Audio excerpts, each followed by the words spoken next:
It was about changing the way that the company behaves and operates and the way that we work together as IBMers.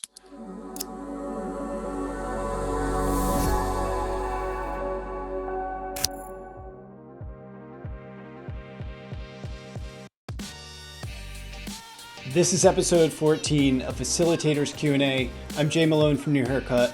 In this episode, I'm talking with Doug Powell, VP of Design at IBM, where he's sharing challenges and his expertise around scaling design thinking practices. Not only getting it off the ground, but seeing it through and scaling it, especially in large enterprise companies. Topics that should be near and dear to your heart if you're a facilitator and an innovator. If this is your first episode in the series, what you can expect to find are ideas and inspiration for facilitators of innovation and design thinking. People that are charged with organizing and leading critical team conversations. Easy stuff, you know.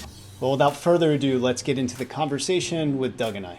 So Doug, in the work that I do as a facilitator, a lot of the time I come into the conversation when the group is saying things need to change. And what's become more and more popular is this idea of innovating work itself. And in my world, design transformation and using design thinking to change those conversations has become this sort of battering ram or a framework, a way to change the conversation.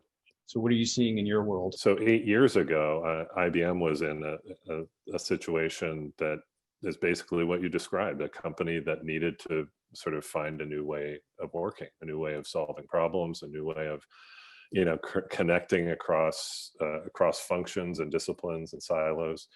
Part of why we've had the success that we have is that we had a mission to create a sustainable culture of design and design thinking at IBM.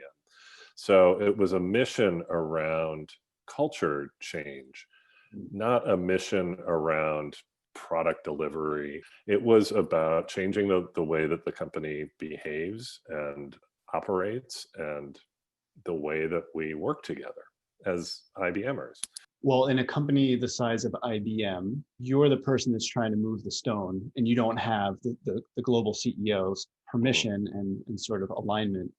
What mistakes do you see people making? What I've seen with organizations, businesses that are trying to boot up a design or design thinking program, and they do it as a design lab or a design center or whatever, that was not going to work for us. And I would caution any business that's trying to boot up this type of a program to really focus on how you can get the activity and the behaviors of design and design thinking into the teams. Yeah. Well, you talked about it, right? Instead of having these centers of innovation, your mission was to have a culture of innovation.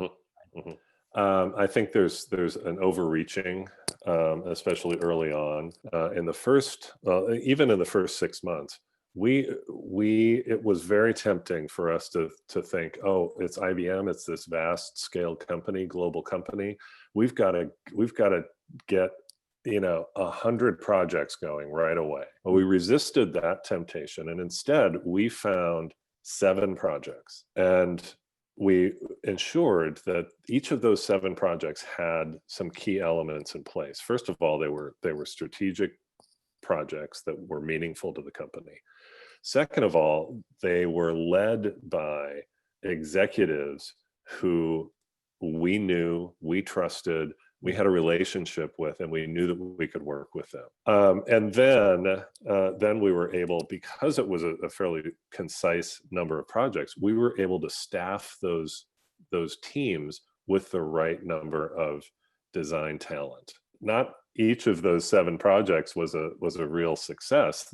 3 or 4 of them were, and we then were able to tell the story of those 3 or 4 successes. And in the next cycle, so the next 6-month cycle, the line was around the corner for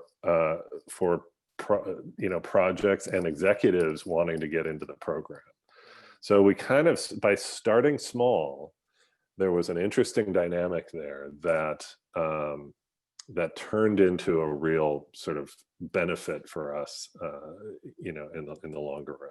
the ironic thing is that while you're kind of containing yourself in that very earliest stage, in our case, those 7 projects, you also need to be thinking about scale. So you're starting small, but if you're not already thinking, well, what are we going to do next? Then you're going to keep doing 7 projects at a time. And that doesn't work. That doesn't work in a company the size of IBM. We needed to be thinking about, okay, how are we going to get from 7 to 70 to, 700? So we needed to be thinking about, at some point, we're going to need a digital learning platform for this. So, even at that earliest stage, we were beginning to plant the seeds for, okay, a couple of years down the road, we're going to have something that really scales. What else were like the bridges between 7 projects and 700 projects? Well, I'll tell you one thing that was surprising to us, but was an important aspect of getting us through those middle stages of scaling. Something happened in those initial probably 20 projects or so that we dealt with. What we found is that in each of those teams that we were working with, there was 1 or 2 people for whom, and you've seen this, Jay, I know you have, these people who just it's like a religious experience.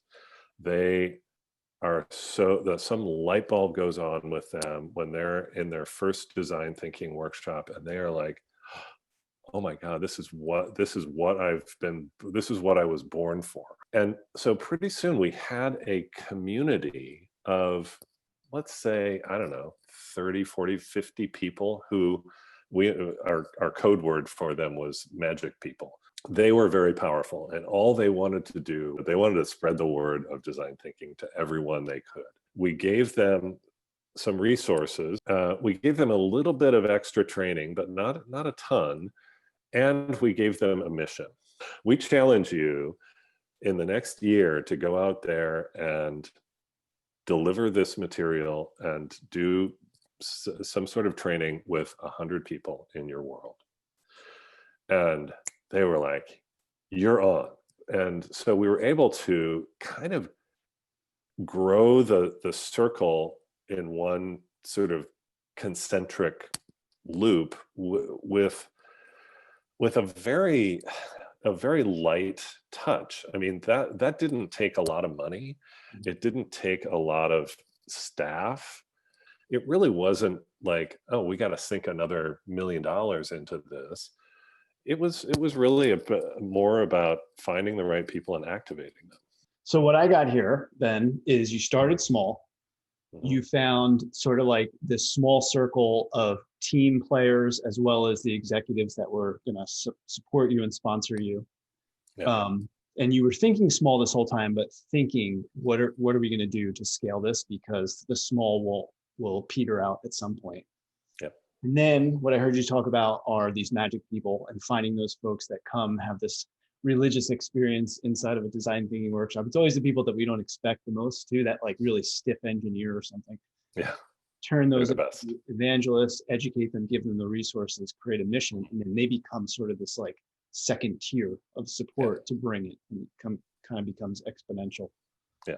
Yeah. Okay. Well, so for the person that's feeling charged up, what do you think the best first step is for them? Well, find those allies.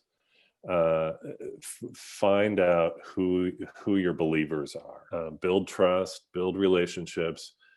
Get them to be willing to extend themselves, stick their neck out a little bit for you, and with that, you can do a lot of good things. All right. Thank you so much, Doug. I think this is great. I hope that it inspires you if you're watching. Okay. You're welcome, Jay.